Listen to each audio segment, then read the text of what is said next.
Visit us on the web at nilfisku.com. Nilfisk University is the cleaning equipment industry's most comprehensive web-based training and interactive learning resource. Your degree in success is just a click away at Nilfisk University. This lesson is brought to you by Nilfisk University, where excellence is attained through active learning. Welcome to the Use and Care lesson for the Vantage 14 Walk Behind Micro Scrubber.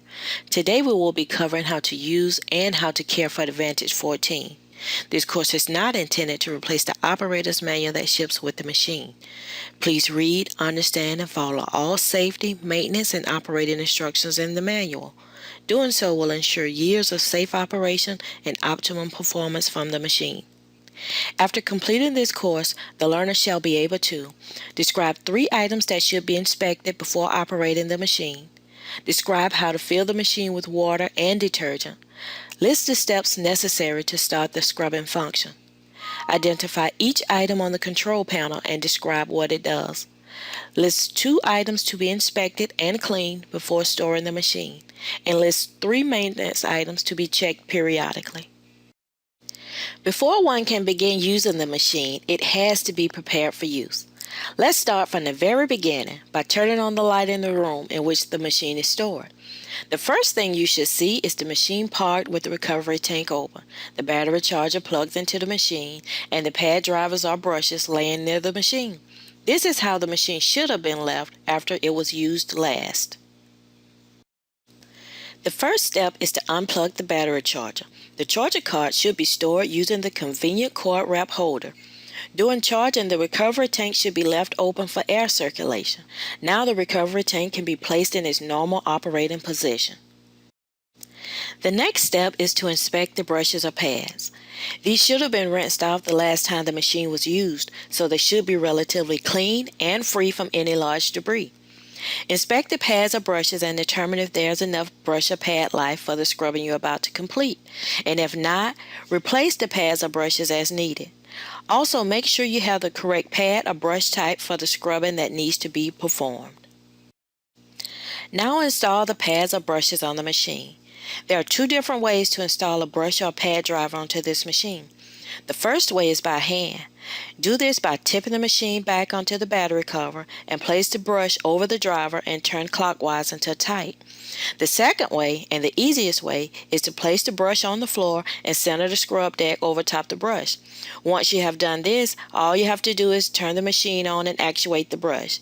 The brush will lock into place automatically. This is by far the easiest and cleanest way to put on a brush or a pad driver.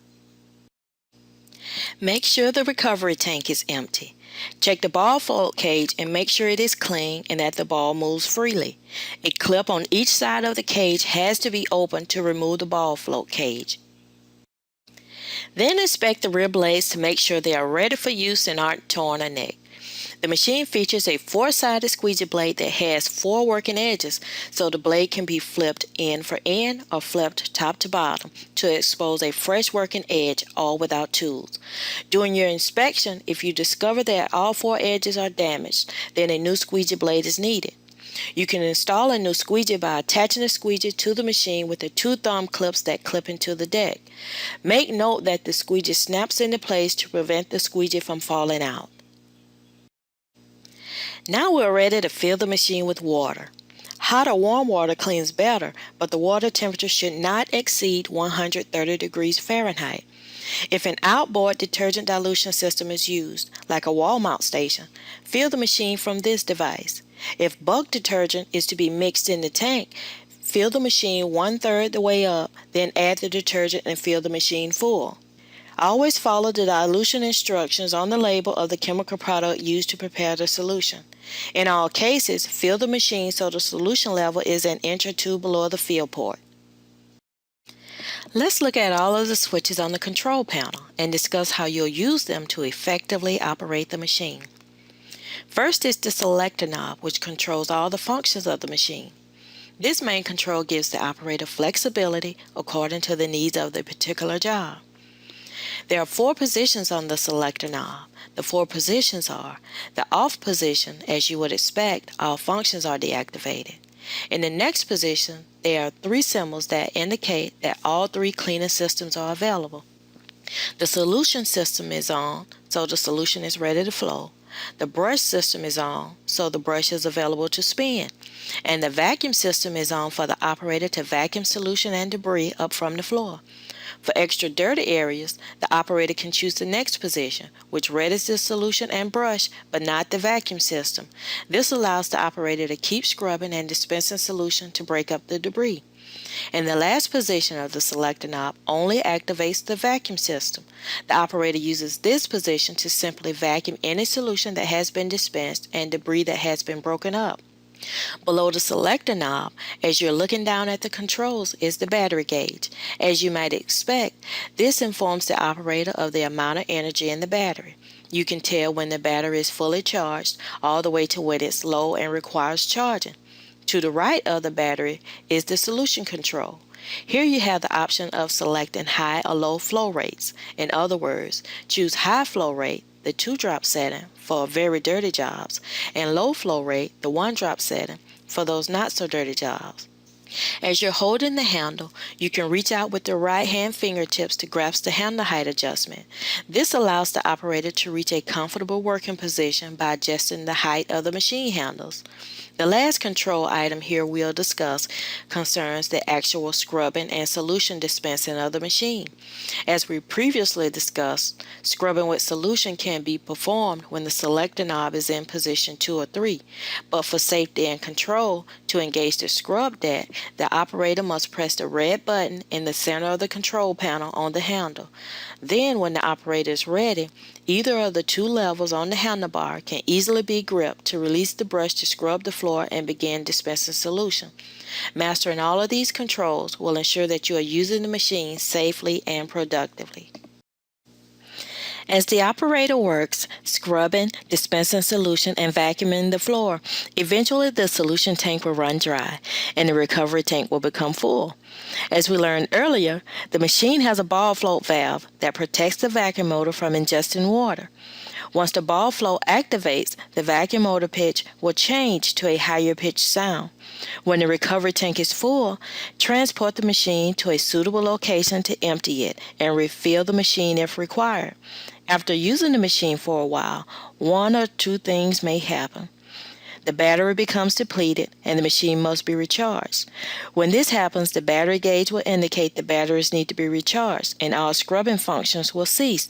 As the battery light blinks yellow, the operator will have approximately 15 minutes of runtime left. All other functions on the machine works when the yellow light is flashing. The other thing that may occur is that all areas that needed cleaning are now scrubbed and cleaned, and the machine is ready to be put away until it is needed again. Just as we learned earlier about preparing the machine for scrubbing, now we're going to do the opposite procedure to prepare the machine for storage. The first thing to do is to empty the recovery tank and rinse it out thoroughly to remove any and all debris from the tank. While you're at it, rinse off the ball float cage and make sure it is cleaned off. Now you can rinse off the squeegee and inspect it to make sure the blades are not ripped or torn. If they need to be changed or replaced, do that now. Remove the brush or pad and rinse them off and remove any large debris that may be present. Inspect the pad or brush and see if the pads need to be changed or flipped over, and check to see if the brushes need to be replaced. If they do, do that now. Set them aside to dry. Remove the recovery lid. Now you can plug the battery pack into the charger and charge the batteries for the next person who needs to use it. It is also a good idea to take a wet rag and clean out the exterior of the machine. And remember to turn off the light when you leave the room. Now let us take a moment to review some very important maintenance items. Monthly, the battery pack should be equalized. Equalizing the batteries ensures that each cell is at its maximum charge potential for maximum runtime. This is done by fully charging the machine and then unplugging it. After a minute or two, plug the machine back in to charge it again. Repeat this process 2 or more times. After 1 year of use, the carbon brushes in the vacuum motor should be inspected for wear, and at the same time, inspect the carbon brushes on the brush motor to see if they need to be replaced. Refer to the operator's manual or an authorized Clark Service Center on carbon brush replacement. Finally, we'll look at a full calendar of maintenance items. Take a moment to review this chart. Daily after using the machine, the squeegee, brush, tank, and vacuum grid should be cleaned, and the machine should be charged so it is ready for the next shift. The squeegee blade is an important wear item that should definitely be checked for replacement weekly. Using a heavily worn squeegee is unproductive and unsafe to people using the floor. Be sure to perform a screw and nut tightening check every 6 months. The brush deck rubber pad, the inner stroke cable, and the rubber flange should be checked on a yearly basis and replaced if needed. Refer to the operator's manual or an authorized Clark service center when considering component replacement. After completing this course, the learner shall be able to describe 3 items that should be inspected before operating the machine, describe how to fill the machine with water and detergent, list the steps necessary to start the scrubbing function, identify each item on the control panel and describe what it does, list 2 items to be inspected and cleaned before storing the machine, and list 3 maintenance items to be checked periodically. That concludes this learning module. Visit us on the web at nilfisku.com. Nilfisk University is the cleaning equipment industry's most comprehensive web-based training and interactive learning resource. Your degree in success is just a click away at Nilfisk University.